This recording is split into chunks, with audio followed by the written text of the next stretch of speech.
Okay, y'all. I thought this is a very, very, very interesting development.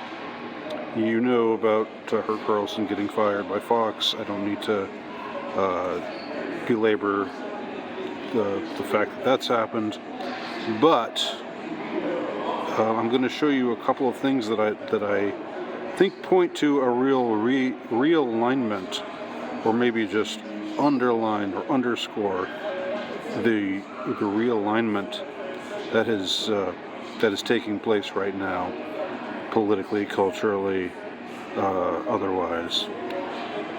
RFK Jr., for better or for worse, he's the anti-establishment candidate now, the anti-establishment candidate of record. He's unseated Trump in that role. You know, like it or not, that's what's happened. Trump was responsible for putting the emergency ruling out. Trump was responsible for pushing the barrage. He wasn't as bad as most of the Democrats were, but Trump is all mixed up in this in the lockdown and in the forced jab and everything, and he can't distance himself from that. He doesn't want to distance himself from that. This guy, Robert F. Kennedy, from the jump, he was against all of this. From March of 2020 onward, he was against all of this, and he suffered the consequences. He became a pariah. He got banned on social media. Okay? So anyhow,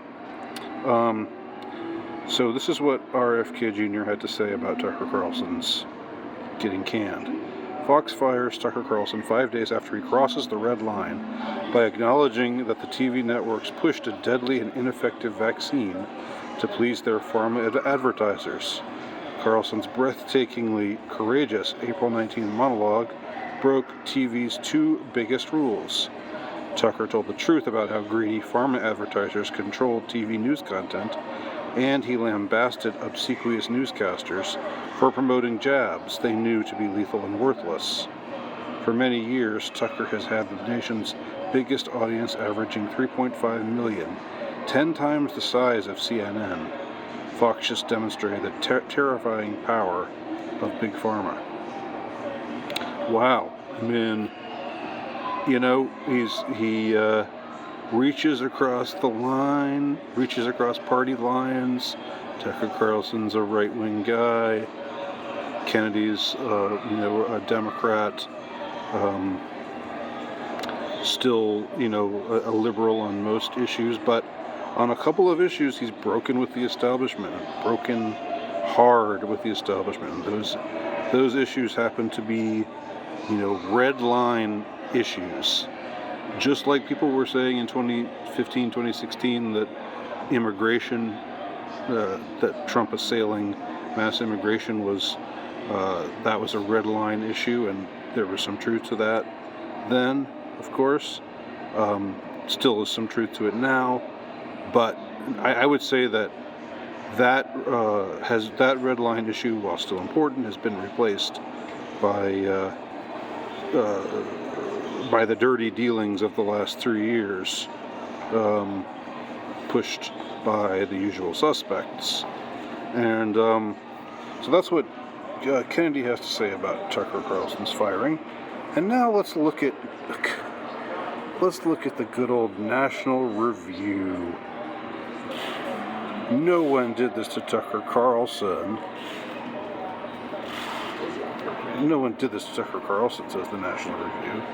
The Fox host's own actions set his dismissal from the network in motion. Fox was following best business practices. This is the official word from the supposed flagship of conservatism, National Review. They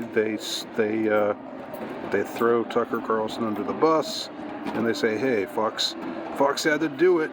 They just did. They did what made sense. It was good business sense. It was best business practices. Tucker Carlson's only got himself to blame. Now you can read the article. I don't think it's worth even looking at. I can't. It seems that I've exceeded my amount of National Review articles that I'm allowed to read, so I can't read it. But it's. I don't think it's worth reading anyway, and I don't think National Review is worth reading in general. But this is their number one guy by far, ratings-wise. He's the most popular guy they've got. He's the reason why Fox News is relevant at all. It doesn't. This is not good business sense. Now you say, yeah, the lawsuit and everything. I don't care. It's not good business sense. It's not good business sense to can the guy who's got the best ratings by far for your network. And that's the only reason people think your network is still relevant at all. It is not good business sense. Your ratings will plummet. You will sink to CNN, MSNBC, perhaps below those places. I don't know. People aren't going to watch Fox anymore. It's going to take a huge nosedive now. Nobody else that they've got comes anywhere close to Tucker Carlson's popularity. And so, yeah, and National Review wants to say, well, it was just good business sense. But really what they're saying is they're standing up for the overdogs. They're standing up for the advertisers. They're saying, we're just offended by Tucker Carlson's irresponsible allegations. How dare he say things that he was saying about the election not being legitimate and or whatever they think he said that got him in trouble. But again, what RFK Jr. Refers to, that's probably the thing, because who is a big advertiser on every news network, on every network, on every major affiliate everywhere? Who? Brought to you by Pfizer.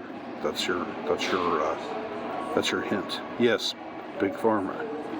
So, I mean, Robert F. Kennedy tells the truth, says that calls Carlson courageous for telling the truth about Big Pharma. Meanwhile, his supposed ideological compatriots at National Review say, well, he only had himself to blame, and good riddance. You know what, National Review? I've really kind of despised you for a long time, but now you are dead to me. Goodbye, forever.